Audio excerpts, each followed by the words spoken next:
1091,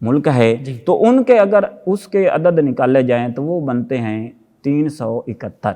ٹھیک ہے. اور ان کو اگر جمع کیا جائے تو وہ بھی 11 ہی بنتے ہیں. سبحان اللہ سبحان اللہ. پھر مزے کی بات ہے، کیسی مناسبت ہے کہ آپ کی جو تاریخ پیدائش ہے جی وہ ہے 470 ہجری. جی. اگر ان کو جمع کیا جائے تو وہ بھی 11 ہی بنتے ہیں، اسی لیے آپ کو 11ویں والا پیر کہتے ہیں. بے شک علم الاعداد کے حوالے سے بھی یہ ثابت ہے. اور کیسا وہ ایک عربی کے شاعر نے خوبصورت قلم بند کیا ہے جی کہ اِنَّ بَعْضَ اللَّهِ سلطان الرجالی سبحان اللہ. جا فی عشقی و مات فی کمال. کمالی. سبحان اللہ. آپ دیکھیں کہ یہاں جو لفظ عشق استعمال ہوا ہے جی. اس کے ہم اگر اعداد نکالیں تو وہ 470 بنتے ہیں جو آپ کا تاریخ پیدائش ہے، ٹھیک ہے. اور وہ بھی 11 بن جاتے وہ بھی 11 بنتے ہیں. سبحان اللہ. تو پتہ چلا کہ جو دوسری خوبیاں ہیں آپ کے اندر، کمالات ہیں، سیدنا غوث اعظم جیلانی رحمۃ اللہ علیہ اپنی جگہ پہ حق ہیں، لیکن اس جو عربی کے شاعر نے یہ لفظ عشق استعمال کیا جا فی عشقی، تو پتہ چلا کہ آپ مجسمہ عشق تھے. سبحان اللہ. بے شک اور کمال کا جو لفظ ہے، کمال تو پھر ہے ہی کمال، کمال ہی کمال ہے. بے شک. تو اس میں اس کے عدد اگر ہم نکالیں تو وہ بنتے ہیں 91.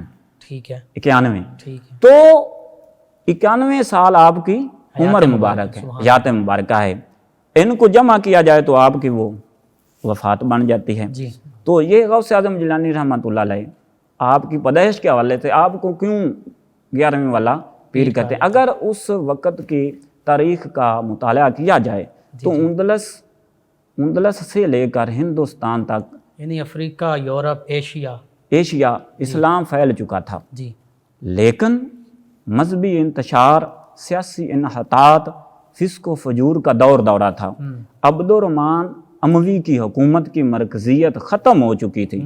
مشرق وسطیٰ میں دور عباسیہ کا وجود برائے نام رہ گیا تھا. زوال پذیر ہو چکا تھا. سلجوکی اور دیگر ماتحت سلاطین خانہ جنگی کا شکار ہو چکے تھے. ٹھیک ہے. افغانستان اور ہندوستان میں محمود غزنوی کے جو جانشین تھے ان کا زوال شروع ہو چکا تھا. جو ہندو راجے تھے وہ اپنی شکست کا انتقام لینے کے بارے میں سازشیں کر رہے تھے، کوششیں کر رہے تھے. مصر میں سلطنت باطنیہ عبیدیہ بقول امام جلال الدین سیوطی رحمۃ اللہ علیہ دولت خبیثہ کے دل دادا، الحاد، بے دینی کے نظریات کو فروغ دے رہے تھے. مشرق وسطیٰ کے اوس درجہ کے ایک آدمی کے گھر جو صرف گانے والیاں تھیں، باقی جو غلط رسومات ہے وہ تو علیحدہ ہے نا، صرف گانے والیوں کی تعداد 500 تھی. جی. کیسا زوال تھا اسلام پہ. اسلام اور مسلمان جو ہیں زوال کی طرف جا رہے تھے. امام شافعی کے قول کے مطابق قرطبہ کے ایک معتمد آدمی کے گھر میں 800 صرف گانے والیاں تھیں. امام غزالی احیاء العلوم میں فرماتے ہیں کہ شیعہ، سنی، حنبلی، اشعری مناظروں میں مصروف تھے. بات گالی گلوچ سے بڑھتی قتل و غارت تک پہنچ جاتی تھی. تو یہ جو دور تھا، یعنی ظاہری بس مناظروں میں اور آپس میں موشگافیاں جو ہیں ان کو سلجھانے کے بجائے الجھانے میں لگے. تو ضرورت تھی کہ کوئی ایسا مرد کلندر ہو جو اس دین کو دوبارہ زندہ کر دے. جیسے غوث اعظم جیلانی رحمۃ اللہ علیہ ہیں، تو ایسا آپ کا لقب بھی ہے. لقب ہے. آپ خود ارشاد فرماتے ہیں کہ ایک سفر حج کے دوران میں نے ایک آدمی کو دیکھا جو نہایت کمزور تھا، ناتواں تھا. تو میں نے اسے سہارا دیا، بٹھایا تو اس کے جسم پہ گوشت آنا شروع ہو گیا، وہ تندرست ہو گیا. تو اس نے کہا آپ نے مجھے پہچانا؟ تو میں نے کہا نہیں، میں نے نہیں پہچانا.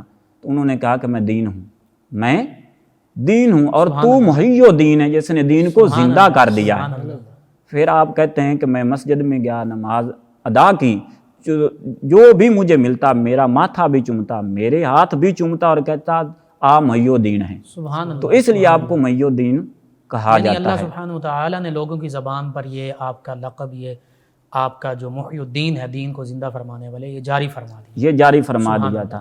تو نبی رحمت صلی اللہ علیہ وآلہ وسلم کی جو جھلک ہے وہ سیدنا غوث اعظم جیلانی رحمۃ اللہ علیہ کے سیرت و کردار میں ظاہر ہوتی تھی. سبحان اللہ. اس کو بہت خوبصورت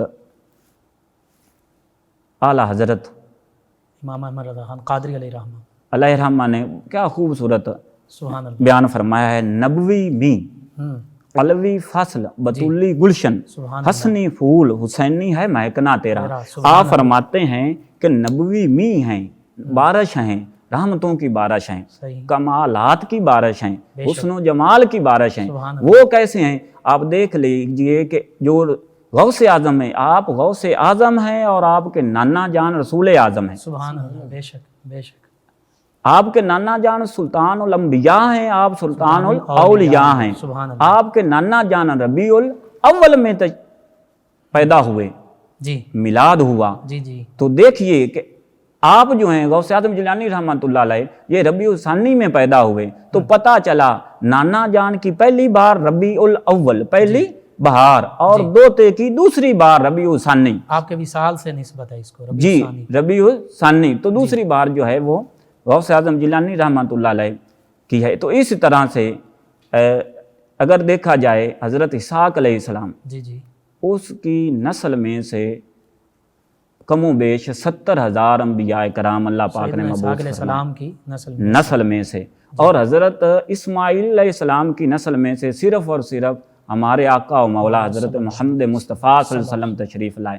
اسی طرح امام حسن اور حسین پاک کی جو نسل ہے اس میں سے 9 امام ہوئے. جی آپ کی اولاد میں سے 9 امام ہوئے، اور سیدنا حسن پاک رضی اللہ تعالی عنہ کی اولاد میں سے صرف اور صرف ایک ہستی ایسی جو امام الاولیاء ہیں، وہ ہیں غوث اعظم جیلانی رحمۃ اللہ علیہ. ٹھیک ہے. سبحان اللہ ماشاء اللہ. جی ناظرین، حضور غوث اعظم رضی اللہ عنہ کی عظمت، رفعت اور شان. آپ کا یوم ولادت باسعادت 1 رمضان المبارک، اور شیر خارگی میں روزہ رکھا، اور پھر جب دونوں روایات ہیں، پہلے سال کی بھی دوسرے سال کی بھی، کہ دوسرے سال رمضان المبارک کا چاند نظر نہ آیا، تو چونکہ آپ نے پہلے سال روزہ رکھا تھا شیر خارگی میں، تو لوگوں نے کہا کہ وہ جو سادات کے گھرانے کا شہزادہ جو شیر خوار ہے، جو رمضان المبارک میں دودھ نوش نہیں کرتا، پتہ کیجئے کہ آج دودھ نوش کیا یا نہیں. تو آپ نے دودھ نوش نہیں فرمایا تھا، تو اس کا مطلب پتہ چلا پہلا روزہ وہ تھا جب آپ نے دودھ نوش نہیں فرمایا. آپ کے اندر رفعت اور شان کے کئی حوالے وقت کی کمی کے باعث یہیں پر اس کو اختتام پذیر کرتے ہیں، اختتام کی جانب لے جاتے ہیں. آخر میں مختصر سا پیغام حضور غوث اعظم رضی اللہ عنہ کے حوالے سے رمضان المبارک کی نسبت سے ہمارے لیے کیا پیغام ہے؟ اگر حضور غوث اعظم جیلانی رحمۃ اللہ علیہ کے تمام فرمودات کو مد نظر رکھا جائے جی تو آپ کا قول ایک ہے جی اور 2 حکم ہیں، لیکن اگر ان کو دیکھا جائے تو پورا اسلام ان 2 چیزوں میں ہے. سبحان اللہ. ضرور فرما دیں. وہ کیا ہے کہ آپ نے فرمایا ہمیشہ سچ بولنا ہے، سبحان اللہ. اور حلال کھانا ہے. بے شک بے شک. بس ان کو دیکھ لیں. حلال آپ کے والد نے کھایا، حلال کھایا تو غوث اعظم جیلانی رحمۃ اللہ علیہ عقل حلال صدق مقال. سبحان تو یہ 2 چیزیں اگر ہم اپنا لیں جی تو یہ فرمان بھی غوث اعظم جیلانی رحمۃ اللہ علیہ کا ہے. ہماری تمام جو زندگی ہے جی وہ سنور سکتی ہے. تو آپ دیکھیے دوسری بات کہ صدق مقال، جی آپ کو والدہ نے لڑکپن میں کہا کہ بیٹا جھوٹ جی جی نہیں بولنا، تو آپ نے جھوٹ نہ بولا تو پھر کیا ہوا؟ اتنے ڈاکو جو وہ توبہ کر گئے بے شک. آپ کی سچ کی وجہ سے. بالکل، یہ بچہ جانتا ہے، چھوٹی کلاسز میں بچے سچ کی برکت پڑھتے ہیں، اس تو میں واقعہ موجود ہے. پیغام یہی ہے جی کہ آج سے وعدہ کر لیں بے شک. کہ آپ کی تعلیمات میں سے کم از کم ان 2 باتوں کو ضرور اپنے کردار میں لائیں، اپنی زندگی میں لائیں، تاکہ ہماری یہ زندگی اور آخرت کی زندگی کامیاب ہو جائے. سبحان اللہ سبحان اللہ. بے شک. جی آخر میں آپ سے ملتمس ہوں کہ امت مسلمہ کے لیے دعا کر دیں. الحمدللہ رب العالمین والصلاة والسلام علی سید المرسلین وعلی آلہ طیبین واصحابہ طاہرین. یا اللہ پاک نبی رحمت صلی اللہ علیہ وسلم کی تمام امت کی بخشش فرما. یا اللہ پاک ماہ مبارک کی آج پہلی سحری ہے، تمام مسلمانوں کو روزہ رکھنے کی توفیق نصیب فرما، رمضان مبارک کا مکمل ادب و احترام کرنے کی توفیق نصیب فرما، یا اللہ پاک ہماری نوجوان نسل کو شرم و حیا کی دولت نصیب فرما، یا اللہ پاک غریبوں کی مدد کرنے کی توفیق نصیب فرما، یا اللہ پاک اپنے والدین کا، اساتذہ کا، بزرگوں کا ادب و احترام کرنے کی توفیق نصیب فرما، یا اللہ پاک مسلمان زوال کا شکار ہیں، عروج عطا فرما، جہاں جہاں پہ ذلت کا شکار ہے عزت عطا فرما، یا اللہ پاک اسلام کو فتح نصیب فرما، کفار کو شکست عطا فرما، یا اللہ پاک نبی رحمت صلی اللہ علیہ وسلم کا صدقہ تمام امت مسلمان کی مغفرت فرما، بخشش فرما، ربنا آتنا فی الدنیا حسنۃ وفی الآخرۃ حسنۃ وقنا عذاب النار، وصلی اللہ تعالی علی رسول خیر خلقہ سیدنا و مولانا محمد وعلی آلہ واصحابہ اجمعین برحمتک یا ارحم الراحمین۔ جی ناظرین، 9 نیوز HD کے لائیو اسٹوڈیو سے رمضان المبارک کی اسپیشل ٹرانسمیشن صدائے رمضان کا یہ پہلا پروگرام آپ تک پہنچایا گیا۔ اس پروگرام کا وقت ختم ہوا چاہتا ہے، اور آخر میں آپ سے اجازت چاہتے ہوئے میں اپنے معزز مہمان ثنا خان جناب محمد وسیم عباس سیفی صاحب سے ملتمس ہوں کہ آقا کریم صلی اللہ علیہ وآلہ وسلم کی بارگاہ میں ہدیہ عقیدت پیش کریں۔ جی جناب محمد وسیم عباس سیفی صاحب۔ کام اس کے سوا کوئی مجھے آیا ہی نہیں، کام اس کے سوا کوئی مجھے آیا ہی نہیں، دل تیرے در پہ یوں رکھا کہ اٹھایا ہی نہیں، دل تیرے در پہ یوں رکھا کہ اٹھایا ہی نہیں، جب سے دیکھا ہے تیرا روضہ یا رسول اللہ، جب سے دیکھا ہے تیرا روضہ یا رسول اللہ، آنکھ نے نقش کوئی اور بنایا ہی نہیں، آنکھ نے نقش کوئی اور بنایا ہی نہیں، کام اس کے سوا درد تجھ بن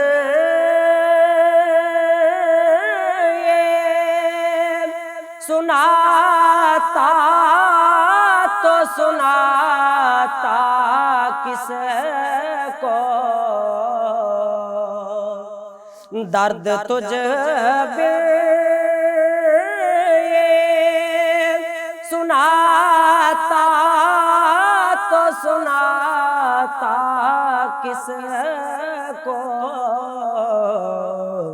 حال مجھ کو بھی میرے دل نے سنایا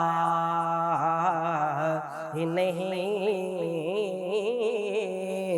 حال مجھ کو بھی میرے دل نے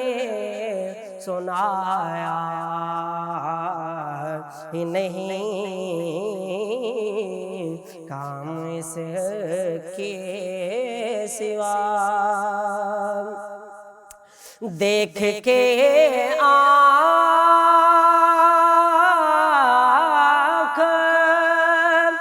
ملانا میں گدا ہوں کس کا دیکھ کے آنکھ ملانا میں گدا ہوں کس کا پھر نہ کہنا کہ کسی نے یہ بتایا ہی نہیں پھر نہ کہنا کہ کسی نے یہ بتایا ہی نہیں کام اس کے سوا چوم کے ماتھا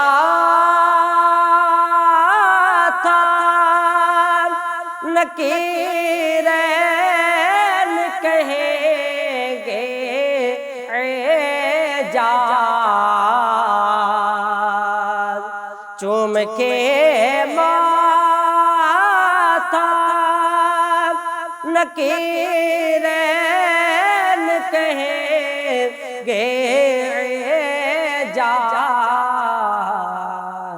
نعت خواہ تم بھی ہو تم نے تو بتایا ہی نہیں